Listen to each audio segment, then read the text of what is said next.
Some stories are so heavy that people try to bury them, as if silence could erase pain. But pain has a way of echoing through time, waiting for someone brave enough to speak it. This is one of those stories.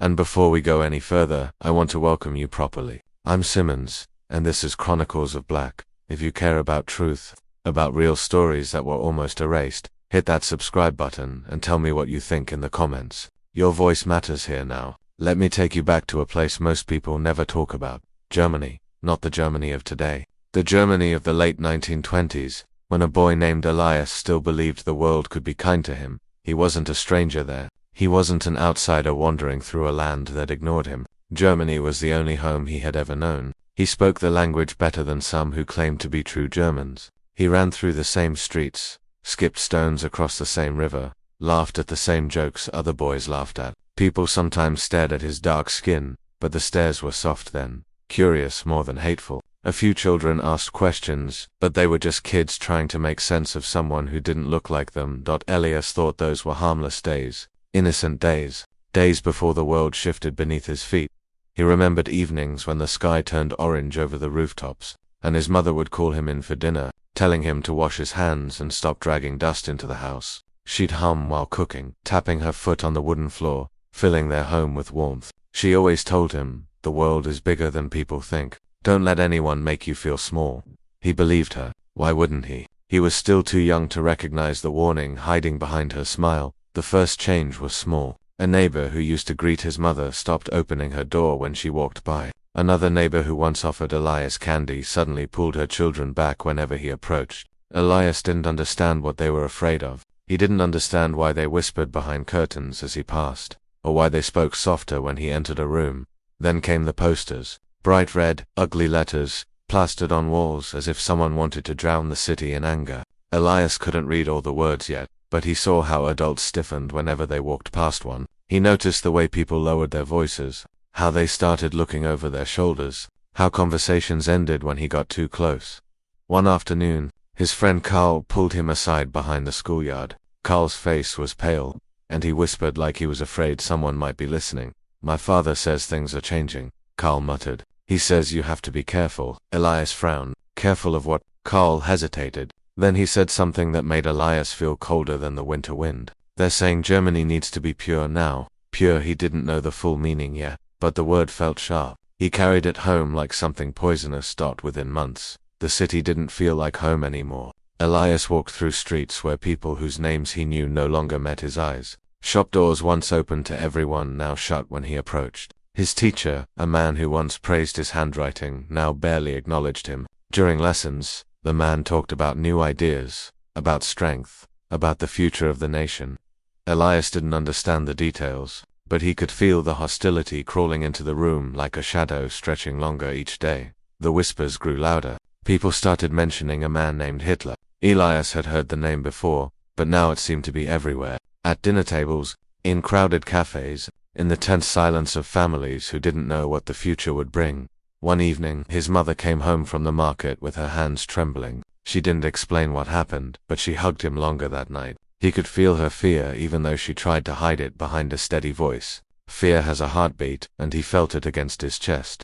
A few weeks later, Elias followed a crowd out of curiosity. People were moving toward the town square, murmuring to each other as if something important was about to happen. He squeezed between adults until he reached a place where he could see. A man stood on a raised platform, sharp eyes, sharp voice, sharp movements. His words sliced through the air. The crowd shouted after every line, raising their arms in unison. Elias didn't understand every word, but he recognized the anger. He felt it ripple through the people around him. The man spoke of blood, of strength, of those who don't belong. His voice rose like a storm wind, lifting the crowd into frenzy. And then Elias caught a phrase that froze him where he stood. Something about purity. Something about protecting the future from contamination. The people roared with approval. Elias didn't know yet that the man was building a future where boys like him were not supposed to exist. He didn't know that this moment in the square was the beginning of a darkness that would try to swallow him whole. All he knew was the feeling in his chest, a feeling he'd never had before, a quiet, heavy ache that whispered, "Something is coming. And it's coming for you." Elias was a teenager now, old enough to see truths that once hid behind adult whispers. old enough to feel the full weight of what Germany had become under Hitler's rule, that it started with the schools. One morning, Elias walked into class and noticed the room felt colder. His classmates didn't greet him. His teacher didn't smile. There was a new paper pinned on the wall with bold black writing. He couldn't read all of it, but he saw the words racial standards, and his stomach tightened. During roll call, the teacher paused when he reached Elias's name. He cleared his throat, avoided eye contact, and said nothing. When class ended, he asked Elias to stay behind. The room emptied, leaving an uncomfortable silence. The teacher finally spoke, but his voice was distant, as if he were talking to an object instead of a human being. "New regulations," he said. "You won't be returning after today. It's beyond my control." Elias felt the words hit him like stones. He whispered, "Why?" The man looked away. "It's the law now." That was all he said. That was all he dared to say. Elias walked home with the sinking feeling that he was disappearing from the world. Piece by piece, he raced silently at home. His mother sat at the table holding a letter in her shaking hands. She didn't try to hide it. She just looked at him with eyes that held fear, sorrow, and a rage burning so deep she couldn't voice it aloud. "They say you're not allowed to attend school anymore," she whispered. "They say you don't fit their vision of the country." Elias stared at the letter, at the cold language written by someone who never met him, someone who believed they could decide who deserved a future and who didn't. His mother reached out and held his hand. Her warmth was the only thing reminding him he was still human in a country trying to deny it. Within months, the changes multiplied. Jobs vanished for black Germans. Public spaces became minefields of stares, muttered insults, and threats. Posters painted people like Elias as dangerous, as embarrassing, as a stain on German soil. Then came the worst news. The government had created a secret program targeting children like Elias' children born to black French soldiers and German women after World War I, labeled by Hitler as the Rhineland children. To the Nazis, their very existence was an offense, a reminder that Germany had been defeated once, and a reminder that the world didn't fit neatly into Hitler's fantasies. The program was simple, cruel, and hidden behind closed doors. Forced sterilization, no trials, no hearings, no appeals. They called it health protection. But Elias learned the truth from neighbors whose children had been taken. Their voices cracked as they whispered the horrors. Their sons came home changed. Their daughters came home broken, silent, or never came home at all. One evening, a knock sounded at the door. Hard, official. Elias froze. His mother pressed a finger to her lips and opened the door slowly. Two men in uniforms stood outside. Their eyes were cold. One of them held a stack of forms. The other scanned the small apartment as if searching for something to claim. "We have records of a boy living here," one said. "Elias Muller. He needs to report to the clinic for routine examination." Routine. It was a lie so casual it made Elias sick. His mother stepped forward, blocking the doorway. "He's 17, she said. "He's a child. He's not going anywhere with you." The officer gave her a smile that wasn't a smile at all. "You don't want trouble. Sign the form and cooperate." Elias could see the tremor in his mother's hands, but she didn't back away. She stood firm, a shield between her son and a world that saw him as nothing more than a problem to be solved. The officers eventually left, but not before one of them said, "We'll be back, and next time, it won't be a request." After the door closed, Elias's mother broke down. She tried to hide it, but he heard her muffled sobs behind the kitchen door. He stood there, helpless, wishing he could protect her the way she protected him. The next week, Elias's friend Mariama disappeared. She was 17, bright, kind, always humming a song when she walked. She didn't even get to say goodbye. One moment she was laughing on the street, the next, she was gone. Her parents told Elias in hushed tones what had happened. Officials took her for examination. When she returned, she wouldn't speak. She wouldn't leave her room. She wouldn't sing again. Elias realized then that Germany wasn't just becoming dangerous. It had become a place where someone like him wasn't meant to grow into adulthood. He tried to work anyway. He got a job sweeping floors at a bakery, but the owner received a warning from authorities, and Elias was let go within a week. No explanation, just fear, the kind of fear that turns decent people into silent participants in cruelty. Each day felt heavier. Elias walked through streets lined with people who once nodded at him but now looked away as if he were something contagious. He felt their shame, their discomfort, their disgust. But he also felt their cowardice. They chose safety over justice, and Elias paid the price. One night, as he lay in bed, he turned to the wall and whispered, "How do I keep going in a world that doesn't want me here?" He didn't expect an answer. He didn't get one. All he had was his breath, shaking in the darkness. The next morning, something inside him shifted. Not because things got better, they didn't, but because he understood something painful and true. If they wanted to break him, they would have to try harder. If they wanted to erase him, he would force himself to be seen if only by surviving. One more day. That was the birth of his resistance, quiet, invisible to the world, but real, a small flame burning stubbornly in a place where flames weren't allowed. He had no idea how much harder it would get, no idea what tragedies were still ahead, but he knew this much. He would not hand his life to them easily. They would have to fight him for it, and that fight was only beginning by the time Elias stepped into adulthood. The world had already carved scars into him, not the kind you see on skin, but the ones that settle beneath the surface. The ones that change how you breathe, how you walk, how you carry your own name. Germany kept tightening its grip, squeezing the air out of every black life it touched. Yet somehow, Elias refused to fold into the darkness around him. He learned to move quietly, to stay alert, to read the atmosphere of a room the moment he stepped inside. Some days, fear felt like a second spine holding him up. Other days, it felt like a chain dragging at his heels. But he kept walking anyway, because giving up felt too close to letting them win. One night, after another long day of dodging insults and watching doors close in his face, Elias found himself wandering down a narrow alley behind the abandoned train station. He wasn't looking for anything. He just needed airspace, a place where the city couldn't press against him so hard. He heard music drifting from somewhere, soft at first, then clearer as he followed the sound. It wasn't the kind of music Germans played in public anymore. It had rhythm, soul, warmth, something that felt alive, something forbidden. He followed the sound to an old cellar door cracked open just enough to reveal light. Hesitation held him for a moment, then curiosity pushed him forward. When he stepped inside, he realized he had found something rare, something precious, a hidden gathering.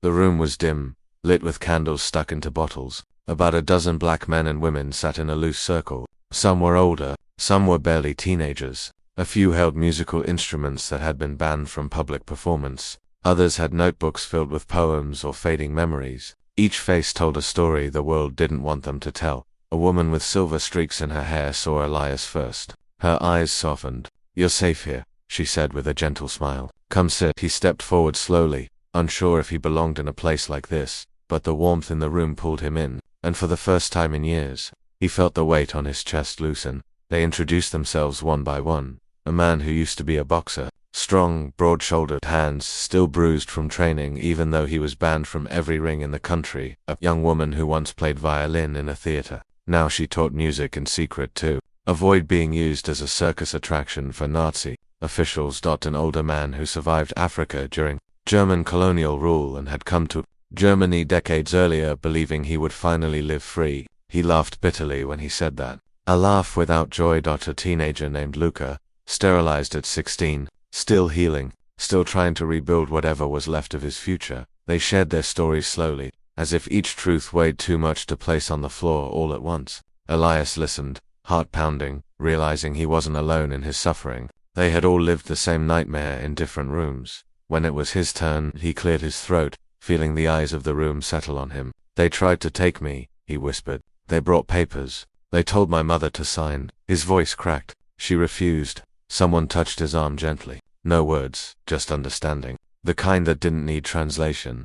For hours, they spoke in low voices, trading fragments of their lives. They laughed sometimes. They cried more often. But every sound was human. Every sound was proof that they were still alive, still fighting, even when the world insisted they shouldn't be. These gatherings became Elias's refuge. He looked forward to them more than food, more than sleep. They met in different basements, abandoned buildings, even forest clearings when it felt too dangerous to stay in the city. No place was fully safe, but being together made the fear easier to carry.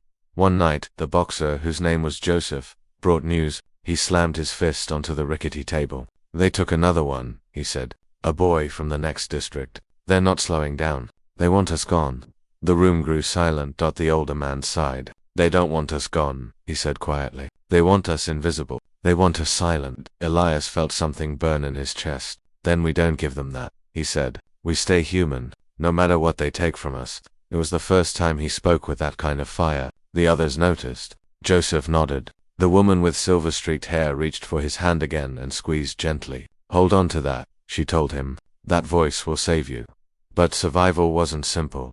The crackdown worsened. Black musicians were forced into performing for Nazi propaganda films, trapped into portraying stereotypes that stripped them of dignity. Some were pushed into circus shows, displayed like oddities. Others were thrown into labor camps under the guise of employment. There were no rules protecting them, no laws to appeal to, no mercy for people the regime labeled as undesirable. One evening Elias witnessed cruelty he would replay in his mind for years. He saw a man dragged from his apartment, a dark-skinned man he had seen working at a local factory. The man begged for mercy in broken German, but the officers didn't care. They laughed as they shoved him into a truck. His wife screamed from a window, her voice cracking into raw pain. People on the street watched but didn't intervene. Some looked away, some nodded along with approval. Elias's hands shook for hours afterward. He felt powerless, then ashamed for feeling powerless, then angry at himself for carrying blame that wasn't his. During one of the gatherings, he finally spoke what weighed on him. How do we stay strong when everything around us tries to crush us? The older man looked at him with tired, wise eyes. We stay strong not because the world allows it, he said softly, but because our ancestors carried strength through storms far worse than this one. Their blood is in us. Their fight didn't end when they died. It continues here. Elias closed his eyes and breathed deeply. He could feel the truth in those words. The truth that strength wasn't something granted by the world. It was something carried through generations, passed down like a quiet inheritance we don't always know we hold. And that night, Elias made himself a promise. If the world refused him dignity, he would carve dignity out of every breath he took. If the world refused him a future, he would hold on to hope with both hands. If the world tried to erase him, he would live in a way that couldn't be forgotten. He didn't know what the future held, but he knew this. He was not alone anymore. And sometimes, the smallest flame becomes the brightest light when the night grows too dark. In the days after the traffic stop, the entire community begins to shift. News of what happened spreads quickly, not through outrage or chaos, but through quiet conversations filled with disappointment and resolve. People gather outside the community center, holding candles and showing solidarity. When Maya arrives with her brother Eli, the crowd respectfully falls silent. She still feels the emotional weight of the encounter, but she knows people are standing with her. An elder approaches her gently and tells her she doesn't have to speak, but that the community is behind her. Maya steps forward anyway, her voice trembling as she explains that what happened was more than a traffic stop. It was a moment that stripped away her sense of safety. She refuses to let fear define the rest of her story. The crowd responds with soft murmurs of support. Meanwhile, an internal investigation begins. Detective Ross watches the dashcam footage carefully, studying every moment the officer escalated without reason. He pauses the video repeatedly, taking notes and marking times. The behavior is unmistakably aggressive and unprofessional. When his supervisor asks if the situation is really that serious, Ross simply replies that it's worse than they thought. Officer Carter is called into an interview room. He sits stiffly, trying to justify his actions, but Ross confronts him with the footage and previous complaints. Carter insists that Maya looked nervous, but that only makes Ross question the biases and assumptions behind his actions. Realizing Carter has no valid explanation, Ross informs him that disciplinary action is being taken and that he will be suspended pending a deeper review. For the first time, Carter's confidence fades. At home that night, Maya struggles to process everything. She sits at her desk with her journal open, unable to find the right words. The only thing she manages to write is that she's tired of being strong, tired of feeling unsafe, tired of carrying a burden she never asked for. Eli enters quietly and reassures her that she doesn't have to carry it alone. He tells her she doesn't need to be a symbol for anyone. She just needs to heal. Maya finally breaks down and lets him hold her, releasing some of the pain she's been holding inside. The next morning, Maya receives a phone call from Detective Ross. He tells her that the investigation is moving forward and that the officer involved has been removed from duty during the review process. For the first time since the incident, she feels a fragile sense of relief. It isn't complete justice, but it's a step toward accountability. Maya takes a slow breath, realizing that, although the road ahead will be long, hope is finally beginning to return.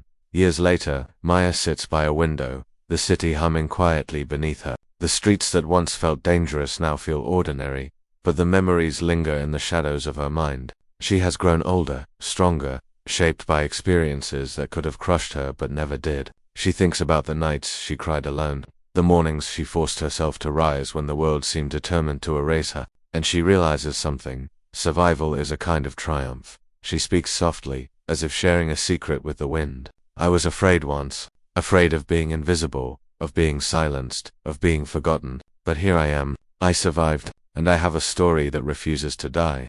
Maya reflects on all the people who stood with her, friends, strangers, family who gave her courage when she didn't know it existed. She remembers the whispers of support in crowded rooms, the hands that held hers when she was trembling, the eyes that looked at her and said without words, "You matter." These small gestures became the armor she needed to face a world determined to strip her of dignity. Her thoughts turn outward. She sees prejudice still alive in quiet moments, in small actions that often go unnoticed. She knows hatred hasn't disappeared, it's simply changed forms. And she knows that if stories like hers are forgotten, the cycle continues. That's why she speaks now, not from anger, but from necessity. Not for revenge, but for awareness. Not for herself, but for every person who has ever been told they are less than they are. Maya's voice grows firmer as she continues. I survived not because the world made it easy, but because I refused to let it decide who I was. Every insult, every denial, every look of suspicion was met with one answer. I am here. I exist. I will not be erased. She pauses, thinking of the next generation children who look like her, who will face challenges she could hardly imagine. She wants them to know that, even in the darkest moments, there is a choice, to despair, or to fight quietly, steadily, with dignity. She wants them to know that courage doesn't always roar. Sometimes, it whispers, it persists, it endures. Her mind drifts to her own life now. She has found ways to reclaim what was almost taken from her. Her career, her friendships, her voice, all hard-won victories that others might overlook. She smiles softly, a smile that carries both sorrow and pride. She understands fully that the world will never be perfect, but that doesn't mean the fight is over, nor that every person must give in to fear. Maya looks directly at the listener, speaking with gentle insistence. Remember this story, share it, honor it, because history has a way of repeating itself when people remain silent. And if you see injustice, don't look away. Don't wait. Stand, even in small ways. Your courage can ripple farther than you realize.